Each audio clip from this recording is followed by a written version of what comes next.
Just looking around in 2005, 2006 at the number of people applying to study computer science, and just this sudden horrible realization that we'd driven off a cliff, and kind of like Wile E. Coyote, we'd gone off a cliff, and then we looked down, and yeah, we're in real trouble. So yeah, it was just trying to eke our way back towards that 1980s world in which every child who wanted to be a computer programmer had a machine that they could use to learn on. Then there was this period of 3 or 4 years, 5 years, where we were just kind of grinding through, iterating different processor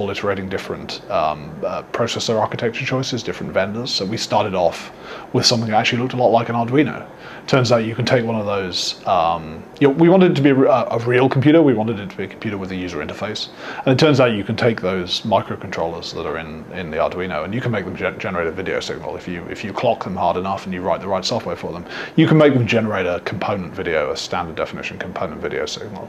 And so we started off, I still have it, it's a piece of Veriboard, which is about that sort of size, which has an Atmel chip on it and a block of SRAM, and it gives you actually a very kind of a 1980s computer experience. And the lovely thing about it is, because they're all 0.1 inch through hole components, you can build it yourself. You can build it it takes about an afternoon, a rainy afternoon. You can go in with a piece of Veriboard and some chips and come out with a computer. And that seemed like a really nice idea, but when you take it and you show it to children, what you find is that they're not really, it's not exciting. It's not contemporary, it's not modern. Those computers we got in the 1980s, we didn't necessarily get them to learn to program on. We got them to play games on, we got them to do other things with, and they just wheedled their way into our lives, right? They snuck into our lives, and once they were in our lives, then we learned to program. We didn't necessarily get them, And so really, I think probably most of that 5-year journey was about seeing if we could reconcile the idea of a $25 computer with a feature set that would make it attractive to a modern child. And another thing we found with all of these, and with that and with some subsequent architectures we tried, what we found, all of which were based on kind of very special purpose pieces of hardware. What we found was we were having to do everything ourselves. So we were writing our own SD card drivers and our own terminal software and our own keyboard drivers, and you end up doing an enormous amount of work because you've chosen to you've cheaped out on some aspect of the hardware. You're using some wacky DSP as your processor. You're writing this giant software stack yourself, and it was only really at the point where we got into a point where we put an ARM.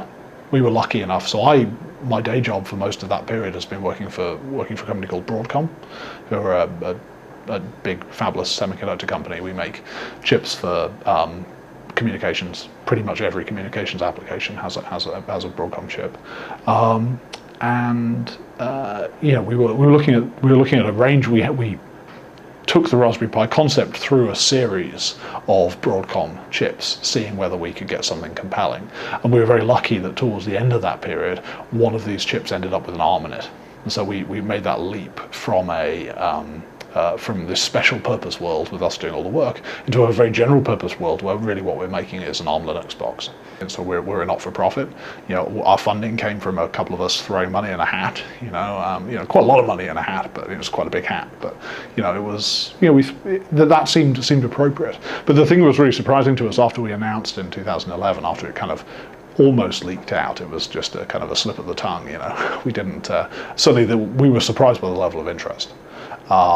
It became apparent to us that we really weren't going to be able to manufacture these. We weren't going to be able to manufacture them in anything like the numbers that were going to be required to suit the demand. And that's why you kind of see us, if you go look back at our website, you see us in 2011 talking a lot about manufacturing.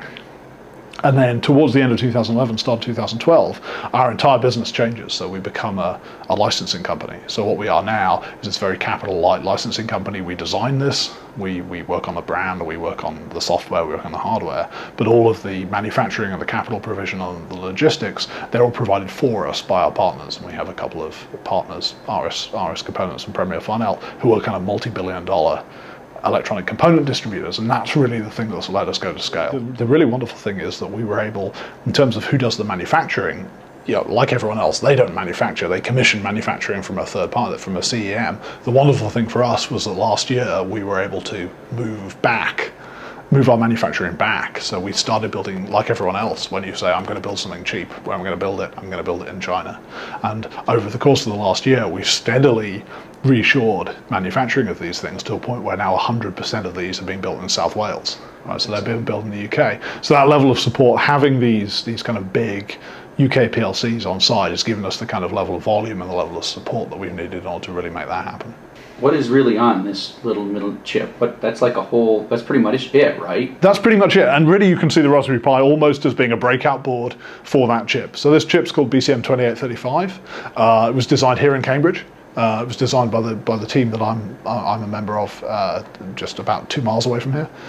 It was originally intended as a coprocessor. It's intended as a multimedia coprocessor for a mobile phone. So if you've got a mobile phone platform that's performing well, but maybe it's halfway through its life, and you want to give it a bit of a shot in the arm and bring it up to particularly maybe 5 years ago, where we were moving from a world of really fairly simple mobile phones to a world in which every mobile phone is expected to have video playback and good camera processing and 3D graphics, that this could be used as a shot in the arm processor to allow you to bring an older platform up into the modern era. And then the last one of them grew an ARM. So this thing already had most of the other stuff you need. It could drive an HDMI display, could drive a standard definition display, it had a 3D accelerator and a video accelerator and a camera processor and some DSP and a USB controller, which was kind of an unusual feature to have in there. And really what we found was that looking at this chip, man, we're only an ARM away.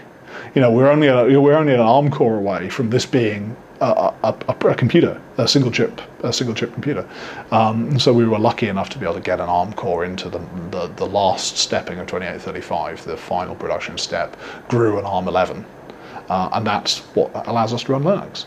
The really interesting thing has been that a lot of what people have done with this has been hardware hacking. We have these GPIOs here, which for me kind of a little bit of an afterthought in the design, but in practice a lot of the cool stuff people have been doing, adults and children, have been about using this as a machine. Because you ask, is this just a cheap PC? What can this do that a PC can't do? And in a lot of ways it is just a cheap PC, but this stuff is something that your most expensive PC can't do without an add-on card.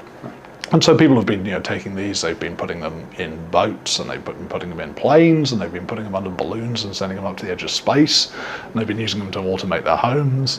There's a wonderful example someone had the other day of an augmented microwave. He'd taken an old microwave and completely overhauled the user experience of using this microwave. So it had a new touch panel on, it had voice commands, it had a web interface so you can control it from your iPad, it had a barcode scanner so you could scan the product, and he'd built a database that mapped barcodes to cooking instructions, so you could just scan it, put it in, and it would cook it for you. And he built this thing with a Raspberry Pi. It's given people access to a kind of a level of technology. It's given people access to a platform that they can use to do all this really amazing stuff. And so it's wonderful because a lot of the people doing this are adults, right? But the lovely thing is, a lot of these things adults are doing with it feed immediately into the range of projects that are available for teachers. We take this and we take it into schools, and at the end of the lessons, mixed ability classes, at the end of the lessons, there's always a hardcore of kids, boys and girls, who you have to basically prise the thing out of their hands. Because, particularly if it's their first experience of programming, and even if they've done something very simple, like we often use a snake game. Even if they've done very simple stuff like change the color of the snake or make the snake go a little bit faster, that kind of power, you can see it in their eyes, that they're like, hang on a second, I can make this machine do what I want. And for a sizable minority of children, that's a really, as it was for me, I think, a transformative experience.